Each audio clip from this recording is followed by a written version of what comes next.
Assalamualaikum warahmatullahi wabarakatuh. Kembali lagi bertemu dengan Pak Hafiz di pembelajaran online kelas 3 Atorik SD Muhammadiyah Purin. Nah, kemarin kalian sudah belajar tentang sabuk hijau ya bakau ya. Itu di pulau ini masih ada ya. Di sabuk hijau, kenapa kemarin disebut sabuk hijau? Ya karena hutan bakau itu tumbuh di mengelilingi pantai di sini ya. Dia muter seperti sabuk ya, melingkari pinggang. Muter dan warnanya hijau karena tanaman ya. Nah, itu kenapa disebut sabuk hijau. Nah, ini ada megalodon ini. Ya. Nah, sekarang kita lanjutkan yuk pembelajarannya. Kita sudah sampai di halaman 134 ya. Masih di tema 2 halaman 134. Pembelajaran 4 134. Ini ada gambar Siti, keluarga Siti ya. Siti, mama dan papanya Siti. Sitinya sedang mengelap kaca. Sitinya sedang mengelap kaca. Mamanya sedang menyapu. Papanya sedang menyiram tanaman. Dan ini ya jempol ya. Papanya itu jempol. Wah, Siti kamu rajin sekali. Tuh, tak bacakan. Oh, sebelumnya kita sambil latihan menghitung paragraf. Coba ini ada berapa paragraf, panjang sekali ini. Ya, coba kalian hitung ada berapa paragraf ini. Pak Hafiz juga ngitung. Ada berapa paragraf ini? Semuanya ada 6 paragraf ya. Boleh kalian nomori paragrafnya sampai 1, 2, 3, 4, 5, 6 ya. Ada 6 paragraf. Bisa ya, kelihatan ya paragrafnya ya. Oke, disimak paragraf pertama.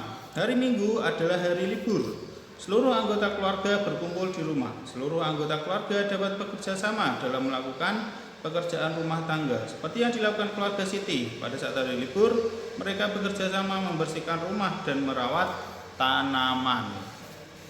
Paragraf 2. Belanja ya. Setiap anggota keluarga mempunyai hak dan kewajiban sesuai dengan peran masing-masing.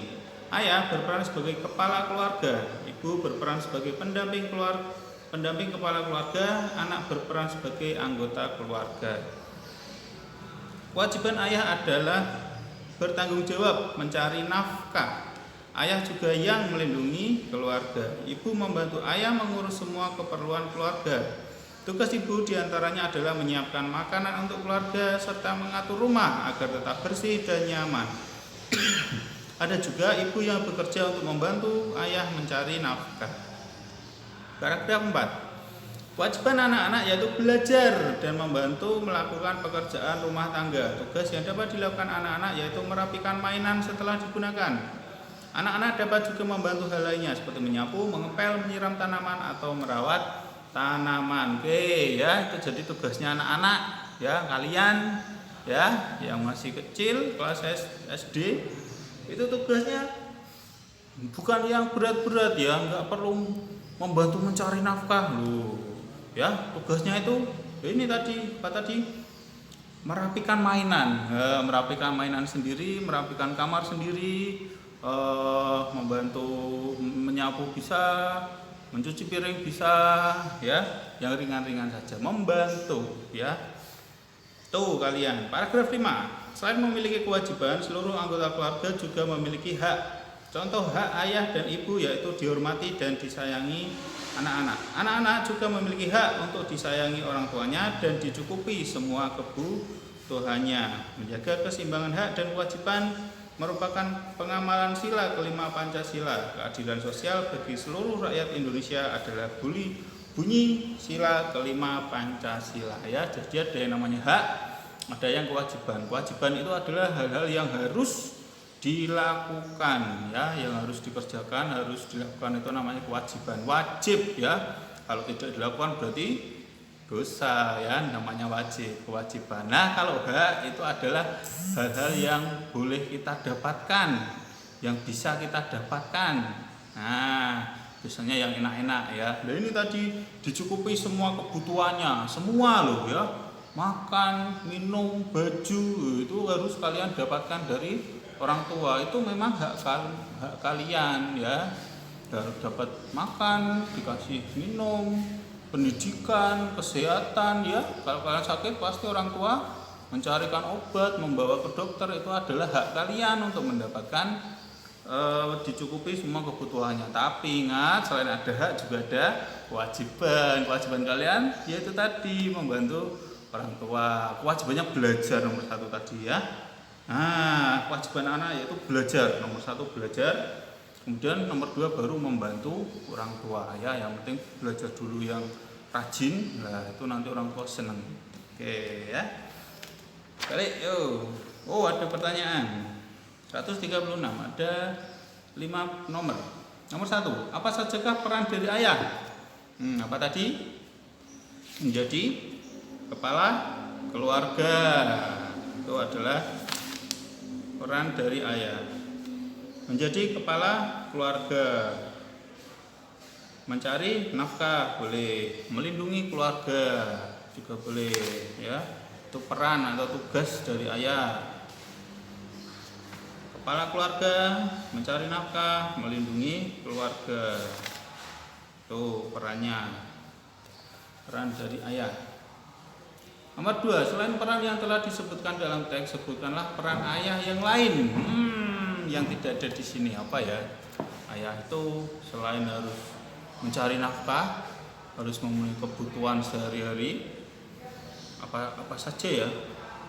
Disebutkan peran ayah yang lain. Nah, oke, karena ini pas belajar di rumah, karena Pak Hafiz juga belum jadi bapak-bapak, coba kalian tanya bapak kalian ya. Papa tanya papa, tanya bapak, tanya ayah kalian. Coba nomor 2, Pak ini jawabannya apa ya?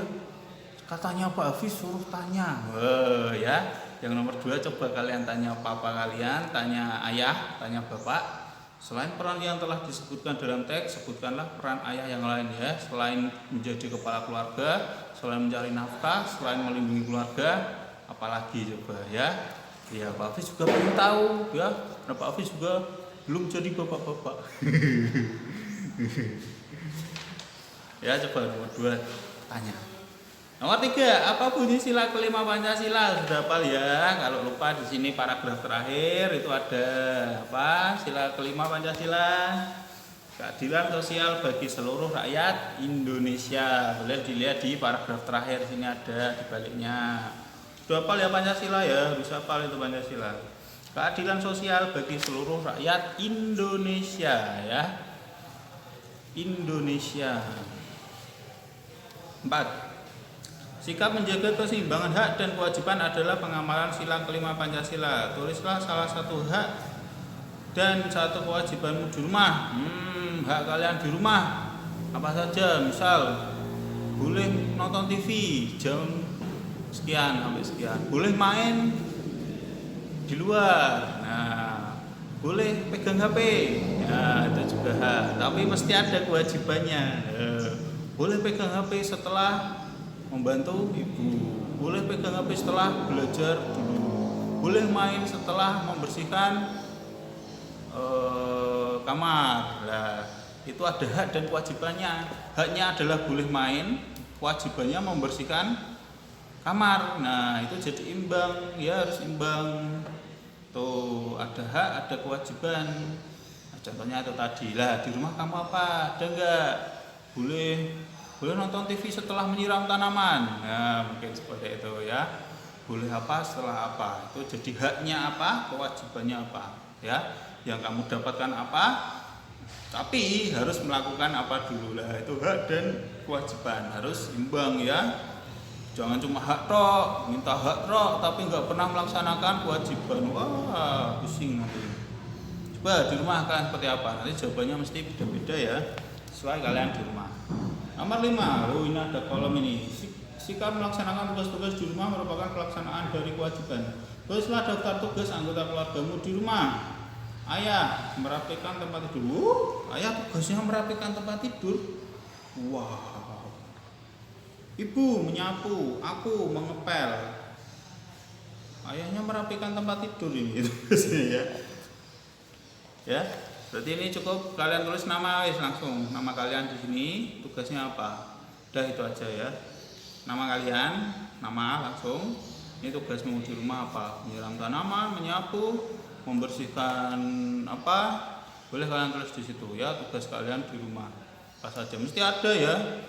Masa di rumah main terus, di rumah nonton TV terus ya? Enggak ya, pasti ada tugasnya ya. Nah, bisa kalian tulis di sini ya. Nama kalian, tugasnya apa? Mandikan kucing ya, ada yang tugasnya mandikan kucing. Ayo bercerita. Oke ya, sebelahnya 137. Gambarnya kita lihat, Siti sudah di depan kelas. Ada Lani dan ada Udin, ada Pak Guru juga. Siti menceritakan kegiatannya sehari-hari di rumah. Ia mendapatkan tugas untuk menyiram tanaman setiap sore ya. Tugas Siti menyiram tanaman setiap sore. Biasanya Siti menyiram tanaman setelah menyapu dan mengepel lantai. Berarti tugasnya ada berapa? Tugasnya ada 3, nyapu, ngepel, menyiram tanaman. Tugasnya Siti ada 3 loh kewajibannya setiap hari. Apa yang menjadi tugasmu sehari-hari di rumah? Bagaimanakah perasaanmu saat melakukan tugas? Ayo, gimana rasanya? Wah, senang? Apakah terpaksa? Atau wah, aku membersihkan kamar supaya bisa nonton TV yuk. Yang penting bersih ya, cepet-cepetan ya. Atau memang kebutuhanmu sendiri? Oh iya, aku senang kalau kamarku rapi. Nah, dibersihkan sendiri. Gimana perasaannya? Nah, nih baliknya ayo coba.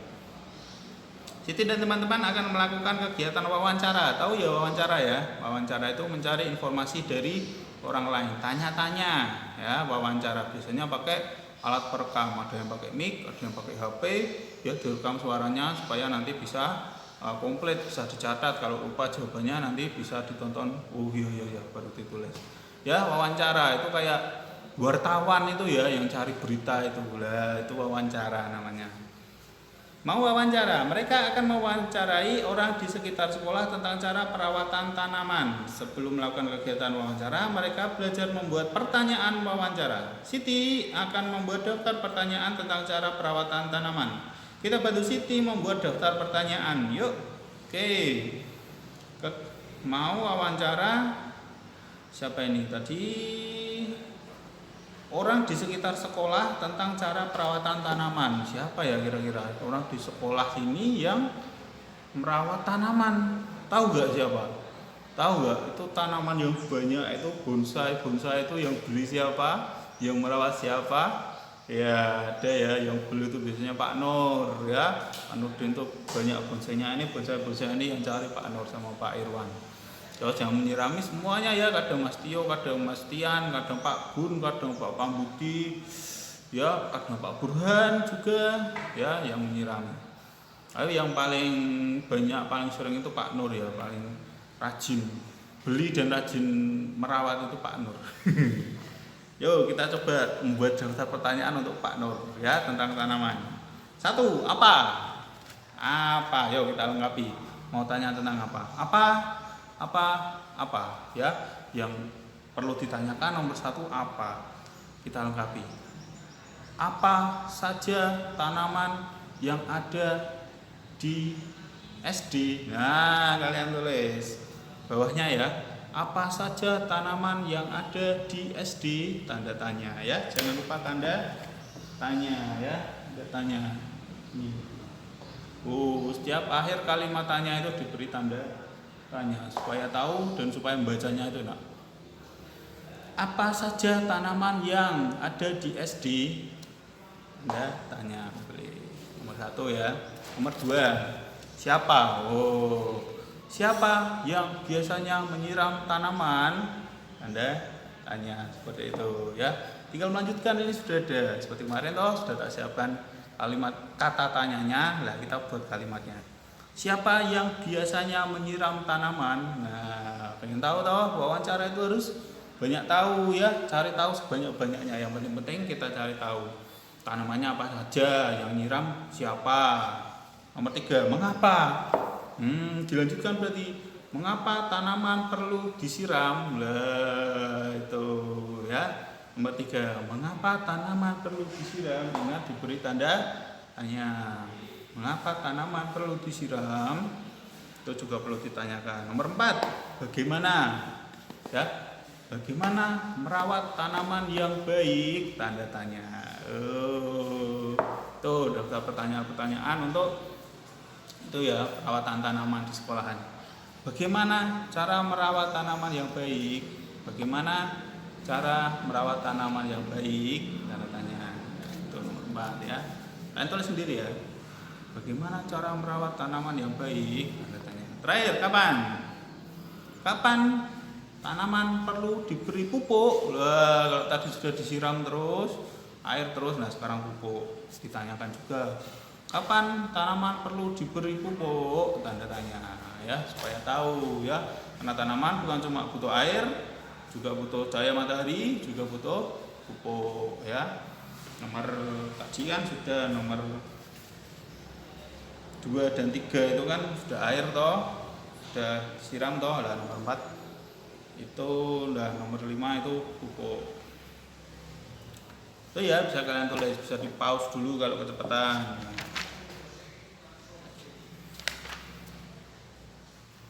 Yo, 139 sebelahnya tak bacakan apa ini. Tanaman akan tumbuh sehat bila cukup mendapat air dan sinar matahari. Satu lagi tadi, pupuk. Air, sinar matahari, pupuk. Manusia akan sehat jika banyak bergerak atau berolahraga. Dengan bergerak, maka peredaran darah dalam tubuh akan lancar. Peredaran darah yang lancar membantu penyebaran oksigen ke seluruh tubuh. Ya, olahraga itu penting, ya, bisa mungkin rutin. Rutin itu artinya dilakukan sering setiap hari, tapi bukan terus-terusan ya, bukan dari pagi sampai sore lari-lari terus, itu enggak ya. Rutin ya, main itu termasuk olahraga sebenarnya, tapi kalau mainnya di luar, kalau main HP itu kurang ya, kurang sehat. Main di luar lari-lari silahkan, tapi jangan lama-lama, jangan jauh-jauh. Permainan tapak gunung banyak melakukan gerakan. Dalam permainan ini dilakukan gerakan melompat, menekuk, dan memutar. Permainan tapak gunung membuat badan menjadi sehat. Tahu permainan tapak gunung? Tahu permainan tapak gunung? Dibalik kalau nggak tahu. Nah, dibaliknya ini ada gambarnya. Ada tahu toh? Ini toh. Lah, ini nama Indonesianya ya, nama resminya. Itu permainan tapak gunung. Kalau di sini apa ini namanya? Di sini apa ini namanya? Macam-macam ya. Ada yang menyebutnya jeglongan, ada yang menyebutnya sudamanda, ada yang menyebutnya kotaan, ada yang menyebutnya wes macam-macam ya. Tapi nama Indonesianya ternyata adalah tapak gunung ya, permainan tapak gunung. Paragraf 3. Saat melakukan permainan tapak gunung ada beberapa sikap yang perlu kita ingat. Sikap sportif dan sabar menunggu giliran perlu dilakukan. Saat memenangkan permainan maka kita bersyukur dan tetap rendah hati. Sebaliknya saat kita kalah kita berbesar hati mengakui kehebatan lawan. Jika hal itu dilakukan maka bermain tapak gunung akan bertambah seru. Yang pertama sportif. Sportif itu apa? Sportif. Sportif itu adil, jujur, ya nggak curang, itu sportif ya. Sportif. Semua olahraga harus sportif ya. Harus adil ya. Alatnya sama, tempatnya sama. Adil, jujur ya, tidak curang, tidak pakai alat yang curang.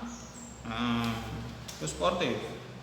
Terus sabar menunggu giliran. Ternyata karena permainannya itu giliran, gantian, nggak bisa barengan, berarti harus sabar, urut. Boleh bisa antri di belakang, ini lebih rapi. Antri di belakang, yang satu main, selesai pindah belakang, main pindah belakang, lah itu lebih enak ya. Antri, sabar. Terus kalau menang gimana tadi? Bersyukur dan tetap rendah hati ya, santai, cuma permainan ya. Rendah hati artinya jangan mengolok-olok temannya yang kalah. Jangan sombong, nah menang jadi sombong. Wah, jangan ya, tetap rendah hati dan bersyukur. Alhamdulillah. Sebaliknya kalau kalah gimana kalau kalah? Berbesar hati artinya jangan nesu, jangan nangis ya. Kalau kalah jangan nangis, wah kayak curang kayak nakal kayak kalah kayak, santai ya, jangan seperti itu. Wah kayak pancen hebat mainnya pinter, aku jadi kalah, nggak apa-apa ya, permainan itu berbesar hati mengakui kehebatan lawan. Nah kalau bisa main seperti itu, mainnya santai, damai, permainan jadi seru ya, nggak ada yang nangis, enak. Nah nanti, wah ini kalau sudah berangkat ya bisa ya ini main seperti ini ya. Di halaman itu ada kapur, gambar kapur itu bisa main seperti ini. Kapan ya, ini belum tahu ini berangkatnya kapan ini. Oke, dah itu dulu untuk hari ini, silahkan dikerjakan. Ada beberapa yang harus kalian kerjakan tadi, membuat pertanyaan ya, ini bahasa Indonesia. Kalau biasanya kalian menjawab, gantian. Sekarang kalian membuat pertanyaan. Terus tadi nomor 2 tadi, ingat peran papa ya, peran ayah atau papa. Coba kalian tanyakan ya, yang menjawab itu bapak kalian, papa kalian, ayah kalian ya. Coba Pak Hafiz juga pengen tahu ya. Oke, itu dulu untuk hari ini. Selamat mengerjakan. Terima kasih atas perhatiannya. Wassalamualaikum warahmatullahi wabarakatuh.